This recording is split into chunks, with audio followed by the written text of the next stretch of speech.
Hi guys, welcome everyone. Good to see you all here. My name is Tim Jansen. I'm a game designer at Fresh Forces or Frisse Blikken in the Netherlands. I've been making games for I think about 11 years now. 4 years games industry, entertainment games. I largely made a lot of games for Facebook, web and mobile, casual games, puzzle games for women. And then I decided, okay, I can see that people are engaged by this, are motivated by this. I want to do something with that motivation, so I started searching for a job where I can motivate people to do something else, to look at themselves differently, to look at others differently, or to look at the world differently. So I ended up in applied games as a game designer. It's a lot of fun. I really like my job, and I'm here with Rob today.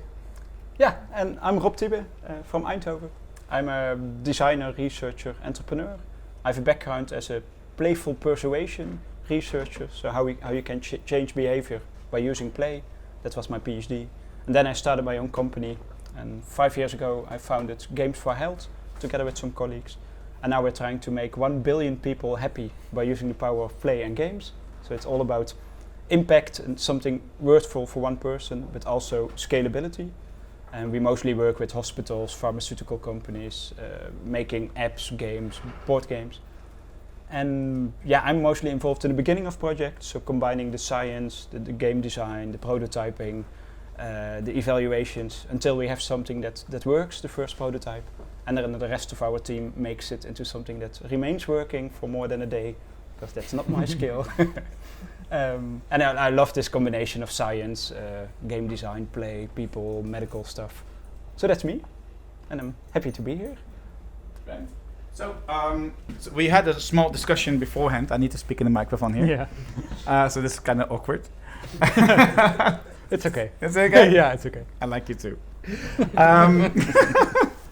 So we talked about your work, mostly from a designer perspective and also from a business perspective. Mm-hmm. When it comes to design, you said something funny today, and you said like a project is never finished until I decided it has. Yeah. So I just stopped working at a project at some point. So usually we meet up with our clients and they have a question or they have a problem, and then we have to solve that problem with something playful, and we start building something and something small and make iterations based on that. But you can't go on forever, so we have to stop sometime. So usually I stop when either budget or time ends, and then what we have is what we have, and that is what is played. So it's never finished. It's just I just stop working at the product at some point. Do you recognize that? Well, Yeah, I think it's totally true. We've changed in the last years from projects to products, and then you have to launch your own product. Yeah. But to launch a product, you want to know that it's finished and good enough to do what it's supposed to do. And I think I'm the worst person in our entire company to decide that. Okay. Can I use an example? yeah, please. One of our products is the post-ICU diary. It's for people on intensive care. If you go in, you're usually unconscious, and your family is there waiting for you to wake up, to survive, or sadly enough for a lot of people they pass away. And the people that do survive, around 50% of them gets a trauma years after. It's like a post-traumatic stress syndrome. And the only thing that works is if your family and the nurses keep a diary of everything that's happening. But nobody does that because you have a lot of other things on your mind if you're sitting in the intensive care unit. So we developed an app and a training for that, and we use the power of play to convince the nurses, the family members to start writing. And we started prototyping that in the middle of COVID, because we had not planned for COVID, but we were making it. Excellent time for connection. Yeah, because people couldn't physically go there. And then the insurance companies in the Netherlands said, well, please launch this within 3 months in 20 of our hospitals, because there's so many people getting this trauma. And that's hard because it was a prototype, it wasn't finished. But on the other hand, you have to launch it because you can help people, they want to use it, is preventing those traumas. So what we eventually learned, my team just said, Rob, you're no longer allowed to work on it. they took me off. We made a production team that's just, it's about sales, implementation, legal stuff, safety, and I can work on a roadmap and do follow-up research and that sort of stuff. So sometimes you even have to split it, because as a designer, you're never happy with the end result. At least I always see improvement and things we can do better. But then you never get it into the market. So that's something I still have to learn, when to let go and when to hold on. But it's an interesting thing. So I fully agree with you want to keep designing, but you also need a product to be there and to be tested and to go. Because in the office or in the laboratorium, as we call it, it's never good enough. But you have to go out in the world, even with crappy prototypes. And I try to bring that moment as close as possible every time. So you can keep working on something for a very long time and sort of postpone the moment when you actually want to show people or you want to do something with it. But I think the most power is in when you start to show your early prototypes very early and start playing and seeing what actually happens with your players, and if they enjoy it or if they hate the choices that you made, and then you can make new choices. Can I ask you a question about that? Sure. I can imagine you're surprised when you test the prototype. Can you give an example of where it was a positive surprise, but also one where you thought, damn, I should have seen that? So I do a lot of, I try to launch ideas lately by already making a website for the idea and constructing the idea before the product is actually there to try to see if people will like the idea and want to subscribe to my newsletter before the project is actually there. So that sort of proves that they would want it, and that the development of the game or the product is worthwhile investing the time and doing the work. So that's one aspect where I try to find out early what they want. Mm-hmm. So that sounds efficient. And we did something similar. We've been designing a product for lonely people. Mm-hmm. They can play games. It's for elderly people. They can play the games together with their children and their grandchildren. Nice. While testing, everybody said we love it. We did play tests. We made. I hate for this example. You know? I'm so sorry. Menno is in the project as well. We made newsletters, interviews. Yeah. Everybody said we love works. it. All the associations, like the Organization for Lonely People, said we want it, and we launched it, and everybody likes it, but nobody plays it. Okay. Which I still didn't understand why. So we're doing, and even if you interview the people who are not playing, they say, yes, it's useful, I like it. Yeah. But they're not playing. So they like the idea of it, but not the actual experience of it. Yeah, they don't admit that. And even with questionnaires, it's not always when I'm there with a big smile. But so I recognize that from large companies that I work for. They say, okay, we really want this learning about security because everybody has to be secure, for instance. And then you have this game that teaches them about security, and you launch it. You have a big launch event, and everybody shows up, and they're all there. And then the playing starts, and nobody actually plays the game because they don't really care about security because they're doing their main job as well.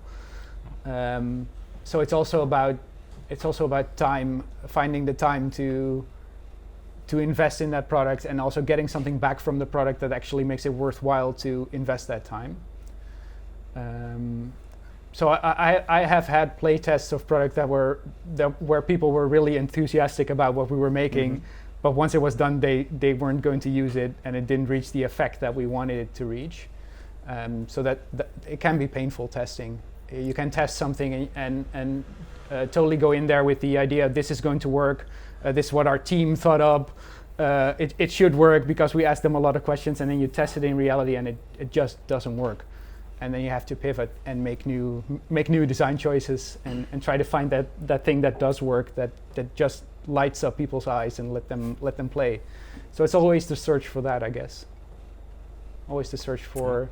That's the beauty of design, of course. Yeah. So reaching, finding out what that effect is that you want to reach, and testing until you see a glimpse of it, and then. Once you see that effect happening, building that product out to do what you exactly want it to do. That I think there's a lot of beauty in that. Yeah. Oh. Cool. So I think one of the biggest questions you might have. So here I am again. Is okay. So you have a game that you have tested, right? So you started with a small prototype, went to second prototype, and then a third prototype, and then tested, and everything seems to work out. Yeah. And then you have a product that might work, might not work, right? But basically it works because you had a really solid design process. Right. So how do you turn that into business? So it's an interesting question because I think it should be business before you start making something. Yeah. Right. So it starts with someone wanting something and having the means and having the money to let you work on it, and then trusting you in making a product that would solve their problem, I guess.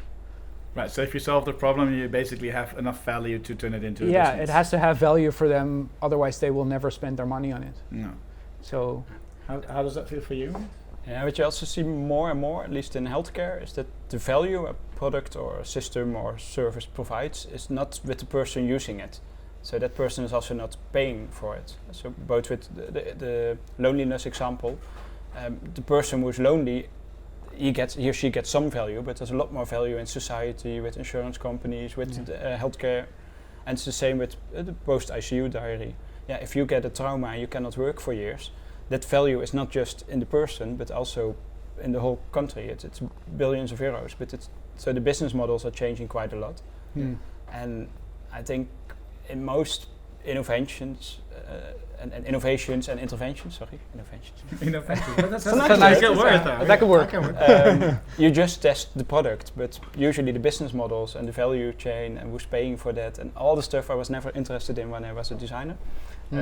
They make or break it, and the product is just one of the things that has to be good enough. So you need all those people. That I learn more and more that you cannot do it alone. You need all those disciplines, all the people working together, because it's not just about the game or about the product. You need all those people from the start. So there's a lot of stakeholders involved, right? So you have basically the main stakeholders who are paying for you, but you have the end audience, you have your company, you have your colleagues. Yeah. How do you bring them all together, and how do you get them all on the same page? I think that's kind of that's hard. Quite a challenge, right? Well, that's the beauty of playing, of course. When you play, you immediately change roles. You're working together. You're trying something. So we do a lot of creative sessions using play. The best example, I think, is still the marshmallow challenge, where you have to build this tower of spaghetti and tape and put a marshmallow on top. Doing that with the head of a hospital, 3 cardiologists, within I think it's 21 minutes or 28. After that amount of time, they're talking about prototypings and focusing and working together instead of stakeholder things and values. And so you have to start playing, start designing, and then it's not easy, but it makes it easy.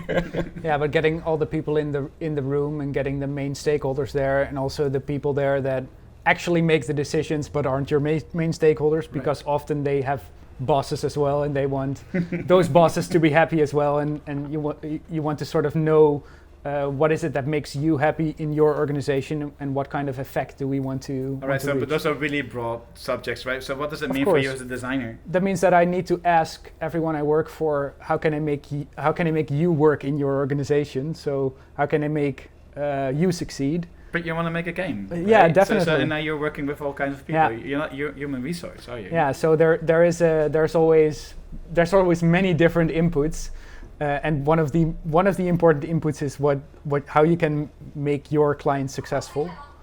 Often someone asks us a question, and then that's not actually the thing that they want us to fix. No. So they want to.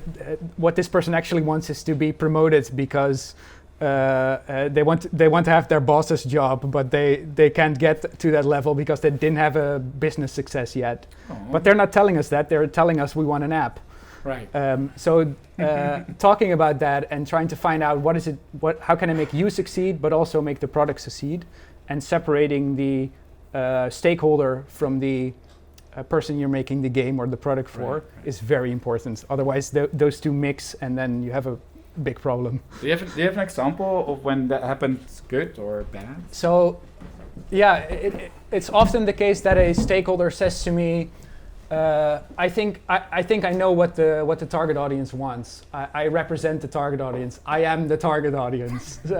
So that's the typical gatekeeper behavior that I often see. And then I try to say, okay, you know these people and you work with them, but I would really like to talk to them myself. Can we set that up? Can I talk to them? Can I test with them? So going through that and not saying, okay, yes, I'm working for you, I'm doing what you want, but saying, no, I want to talk to the people that it's actually about is really important. Maybe it's nice to add, the opposite is also true, that you make a game that's really useful for the end users, but you have all the other stakeholders that also need to accept it. So we made a game for medication adherence that especially focused on women of 60 plus. It was a puzzle game and they play it on a daily basis and then they learn a ritual to also take the medicine. And we've been testing it, people loved using it. We've had people that now have been using it for 5 years, although we haven't updated the game for 3 years. And they're still playing it and taking the medicine. Nice. But it looks like a game because it was a game and competing with Candy Crush and that sort of stuff. Mm-hmm. And then before we could launch it, the pharmaceutical company was like, yeah, we're not launching a game. There has to be 3 splash screens with disclaimers and it has to look serious and professional. So we had to add that, and then after the splash screen disappears, there's the game with the game figures, etc. And I've been trying to explain for 2 years that that's not that important for It's already working. It's working. Yeah. But of course, I understand their part as well. In their markets, every frame in the game has to be checked by compliance, by lawyers. If someone inputs a word with a side effect, it has to be checked. Yeah. So for them, they have other goals than just helping people. They also have to make sure they're all safe and secure. Yeah. So finding out what the different people in your project want and need before you actually start making something, I think that's very important. Just to do that bit of research into not only your target audience, but also in the stakeholder and in the what is that you want people to learn, or what is it that you want them to use technologically. Where are they now? Where are they talking to each other? So all these aspects of things that you want to know, you have to discuss it before you start making your game, because otherwise you do have a game, but you don't have the place where it will work. So yeah. Right. Research is important. I'll go back to the microphone. Sorry. Asti? So stakeholders are important. Yeah, But the subject matter is important too, right? definitely. If I recall correctly, you're not a person that really likes to deal with content. No. So what does that mean? So You're a serious game designer, and you don't like what you're designing for. Is that you're saying? I do like what I'm designing for, but I find it really hard to sit on the chair of a content person, because if I go into an organization, there's often someone who is an expert in their field and they know their stuff, right? So I'm going in there with knowledge about game design and with knowledge about playing, but I do not necessarily know a lot about security or a lot about the policies of a particular company. So but honestly, what do you do as a designer? Because it feels like I'm just talking to people and getting them together, and that's basically my job. Yeah, it is for a large part. Yeah, I think so too. So yeah. Talking is for a large part what I do. Getting people together, getting the ideas out there, making the right and in the end making the right decisions and validating if they work or not. Right. So that's a large part of the work, and also oftentimes I try to sort of go further than people want to go to make it a little bit more uncomfortable for them, right, where it becomes a little bit frustrating or a little bit playful, and then I try to add that. So the really crazy ideas, after we've done some ideation, we gather some ideas. The really crazy ideas, they come after I talk to the clients, and then we present those back to them to sort of wow them with the play that we can add. Yeah, really nice. Do you feel the same? Do you feel like you're more of a people person now than you are a designer, or?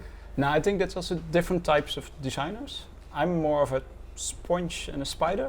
I think I can only design if I understand the experts well enough that I can talk to them, but also to other experts, and you're the spider who connects them. So we've been designing a game to help people find a vaccine for lymphoma cancer. Mm-hmm. And all the researchers have been stuck for years, and they don't talk to each other because they're all so focused. Right. And I don't know enough to understand what DNA, RNA, microRNA is. But after sponging all that information, at least I can understand where the troubles are, how they could work together, and how big group of players can help. And I think we can only do that if our team understands that content good enough. So of course I cannot do scientific research, but I can help in some papers, and we can have a discussion. But they're different kind of projects, I think.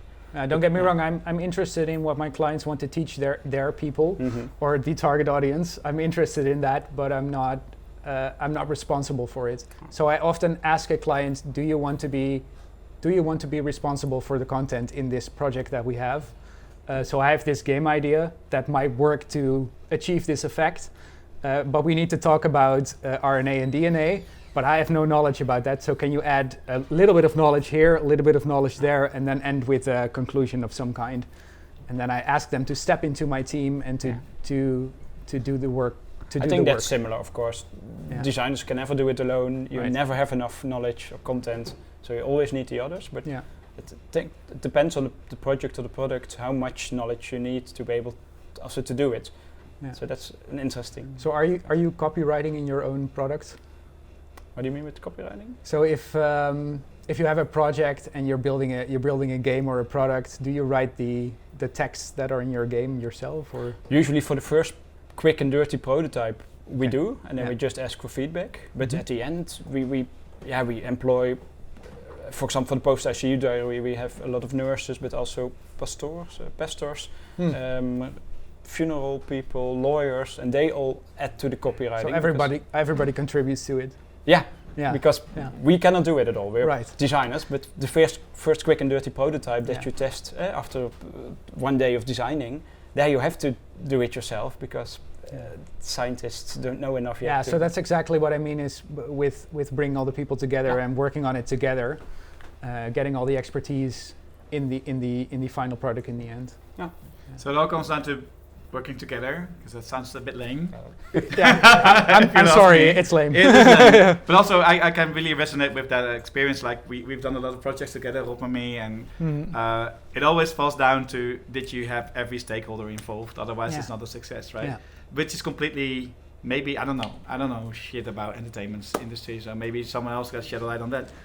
Anyways, the entertainment is different because then you have a product that you're making with the team and you sort of launch it and then see what happens. Right. Because you maybe there's a little bit of user testing or user experience testing where you invite some of the people of the target audience and see how they play your game. Right. But in serious game, you work together to get to the end product. To the end product. Yeah. I think that's a good conclusion of this really good interview. Thank you for this. Nice. Can I have a round of applause, please? I promise to keep it short, so we've done it in 26 minutes, which gives us room for a lot of questions. Oh, yeah, he asked, with so many people and stakeholders, how do you make sure that they agree on what they're giving you, that they share their own information, because they all have different perspectives and opinions? In the past, our project would just take really, really long, years and years, because processes slow down because of that, and nurses are busy, doctors are busy, and that's the way you shouldn't do it. What we now do a lot is, we call it deep dives, just a week in which we say our project team will be working full focus on this project, so development, design, lawyer, whatever, and you have to help as well, and you have to be available Monday morning 2 hours, Tuesday afternoon, Wednesday afternoon, Thursday afternoon, and at Friday it's finished, next version. And that works really well because then they have time for you, they're all there and they all have to be there. So we also say you cannot join later, you cannot be late, be there or be quiet. And that takes a while, of course, to find the correct stakeholders, but you have to get them, they don't have to be physically together, but they have to be in the same decision moments, because if you decide 2 weeks later, I'm the hidden boss and I have a different opinion, you have to throw away all that work. So we did learn to put it into really condensed weeks, because otherwise it always fails, or almost always. Do you have a method too? I think a great tip would be to interview your target audience, because they you want to know about the target audience and their various perspectives. So talk to various members of your target audience, but bring all your content experts together in one session, because then they talk to each other and they have to come to a consensus. So I tell them, okay, we're making a game, we're making an abstraction of reality. It's like a Madurodam. You have to. It looks like Utrecht, but it's small. You have to make choices. So this person says this is important. This person says that is important. Which one is most important? So prioritizing is. I think that's actually the most important thing. Prioritizing, both in wishes from the client, but also in what am I going to make. Making lists of priorities is really important. Especially if you have 3 months. Yeah, if you only have if you only have set time and set budget, then making the right choices and choosing to do the highest priority is important. I think Roberto had a question too. Yes. Yeah. Hello. Very insightful. First of all, I'm a student, so I'm just absorbing it all. If you could go back to when you were starting, what's the best advice you could give yourself? Enjoy school. Yeah. Start enjoying what you do. Don't think of it as work, because it isn't. So yeah. Yeah, and I think it sounds really cheesy, but truly try to work with people you enjoy working with, because usually you're learning from them and you help each other. So I've worked with a lot of people in the last too many years, but some of the people you're still working with, or you keep encountering each other, and a lot of the others you lose, and you also had a fine time. But of course there's a group, even some of my old professors, we still organize a drink. And then every time we have a drink, I come back with all those new insights, and they say the same. Well, Rob, we learned a lot from you with school, but also with colleagues. I've been working with Menno since I was 27 or something, 26, maybe longer. So that's almost always really cool. So that's no. So work with the right people. Try to optimize it, because you know who inspires you, and you don't have to work on the same projects or the same companies. But can I do another one? Of course. Say no. Say no to the things that you don't want to do. So your question is, does it have a point? Basically, huh? Does it have a point? I think does the point go beyond awareness? Yeah, definitely. Right? So yeah, definitely. Does it actually go beyond awareness? Yeah, in my case, or the projects that I do go way beyond awareness. So into behavior, into living your life the way that you want to live it. Right. So I think that play is very, very fundamental to us. So as children, we sort of learn things by playing, and we sort of lose that because we don't allow ourselves to play. But it's such a strong way to sort of experience something and then gather a lesson from that. So yeah. I think playing is part of the solution. So, yeah, keep playing. Yeah, I would almost try to top that. I think all the problems we have on Earth are about behavior. Climate change, COVID, most diseases, everything. So if you can change behavior for the better, we can improve the world. And playing is the first thing you do when you're born, and you learn what your hands are, who the smiling face is. But we now know from studies that even people with Alzheimer can still learn new things by playing. So it even goes on throughout your life. Or you put them behind the piano again after, and they start playing, because it solves something. Yeah. So if we're talking KPIs, so things that actually change because we play. I've made many solutions. For instance, I've flown with KLM as a steward in a flight to test a product that was meant to increase hospitality. Mm-hmm. So the question that they had is, can you increase hospitality by playing? And the solution that I had was challenging the people in the cockpit, so the stewardesses and the cabin attendants, they got a challenge every time they went to the small kitchen in the airplane, and then they had to do that. So give everybody a hand, or introduce yourself, or let them taste the wine instead of just pouring it into their glass.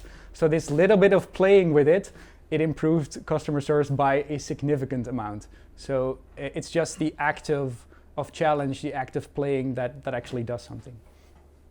And So that's yeah. probably also what you also said before when we were having dinner, and measuring it or even Right. doing scientific research on it. Very important. That's what we need in our field, because otherwise it's awareness, marketing, which is also important, but that's not enough. Then you don't get this real benefit or goal. So we need more and more science or measurements. I don't know where the boundary line is. Yeah. That's really cool of what you do, because it's close to that scientific side and proving it. And it does make it harder. We work a lot with researchers. We have a lot of PhD students, universities. But that again makes the project super long, because a randomized control trial takes 1 to 2 years. You have a year of setup and a year of evaluation. So then you have 4 years before you get your data. And by then the product, of course, well, there's a new iPhone, there are new games. So that's still something, those fields have to come together, science and business, to speed up and go at the correct speed. So yeah, I They're think not there yet. science, business, and game design are sort of linked anyway. So, yeah. I think so. The question is, how can I summarize this? Can you summarize it for me? What's the ratio between The designing ratio? and interviewing people? So the ratio between research and designing. Yeah, Okay. reaching, getting the Yeah, the get data it, to yeah. create the content. So I'm pretty curious. So I want to know what's going on. So I want to talk to people to find out what's going on, and also learn about who they are and what I can make for them. But I do have a standardized amount of questions that I ask, because otherwise I would go into infinity asking and never designing. So I try to find out what is the effect that we want to create with my stakeholders. I try to find out who is my target audience and what do they need to learn. I try to find out what's already there that I can use, because often in companies they already did a lot of training and things that they were enthusiastic about, or things that worked in the past. So I try to ask about that. I try to ask about the way that we are going to distribute and market the solution in the company. And then once I have all that information, I try to ask about their ideas for the game. So, and once I have all that information, then I go to my team and say, okay, this is all the information I got. What do you guys want to make from this? And then I present that back. So there's a set amount of research steps that I take, and then with regards to that ratio that you're talking about, it's about 3 to 6 weeks of research, and then most of the times it's 3 to 4 months of development. So something like that. But first understanding and then building something. I'd rather work with all the people. So on our side, I'd rather have the team already involved from the start and already the client involved from the start, but that's not always realistic, because not everybody has time, or there's not enough budget, or whatever other reason, but I try to involve as many people as possible. Let's move on to the question. How much of the narrative and the content of the game do you give to the experts, and how much do you control yourself? Also, I think it also differs per designer and Definitely. per person. For me, it's all iterative. So even if I'm testing the first version of a game, and you get still trying to understand the user, the case, getting feedback, and you're always, I hate the word, it's not co-design, but you're iteratively improving it. So I never give it fully away, I never fully hold it. And you're just testing, and there's always listening, interviewing, stuff like that. But we also discussed this during dinner. Yeah. You have a little bit different perspective. I think ideas are free, and everybody has ideas, and we cannot put all the ideas on the backlog, and then we sort of have to decide, okay, what are the ideas that we're going to make, and that's based on the priority, and we base that on what we think that we want to, the effect that we want to reach together. So if the effect is we want less glass on the floor, then maybe we shouldn't do that feature, but build something that actually has that effect. Thank you. Okay, we're going on to the last question. I'm really happy with the ideas are free idea. I had a colleague in the bar, and he always said, feedback is a gift. You take it, you say thank you, and you can do whatever you want with it. Yeah, Right? that's But nice. say thank you. Say thank you. Yeah. Right? Yeah, I think that's the same with Yeah, ideas. yeah, I like that. Thank you. Yeah, thank you. Yeah, yeah. Let me think about incorporating that. Yeah. And then put it on the backlog. Yeah. somewhere, yeah. Yeah. Okay, so back to the last question. There you go. Yeah, thank you. This one I think is specifically for Rob. So You mentioned like the puzzle game that helps people take in their medication every day. Very broad, but how did you make it compete with existing fully entertainment solutions? Like, what was your strategy to get it out there? For us it's always understanding the users. So we started with learning who those users are.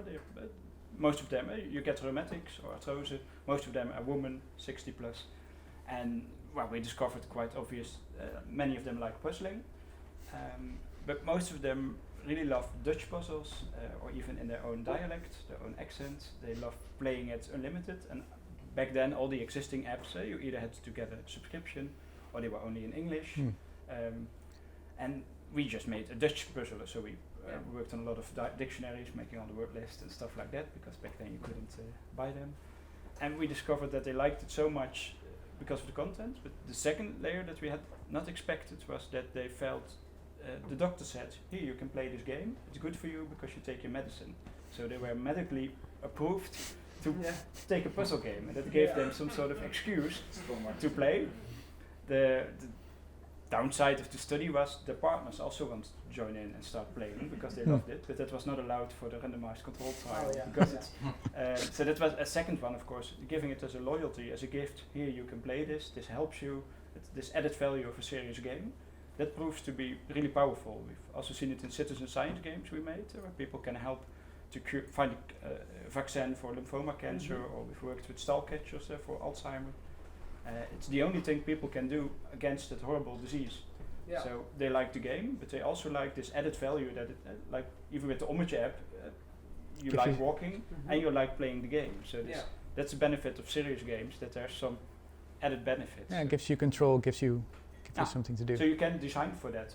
You don't have to hide that it's a serious game. So if I could like sort of summarize the 2 points. First one is you can target a very specific niche. So in this case, the 60-year-old likes Dutch puzzles and dialects, for example.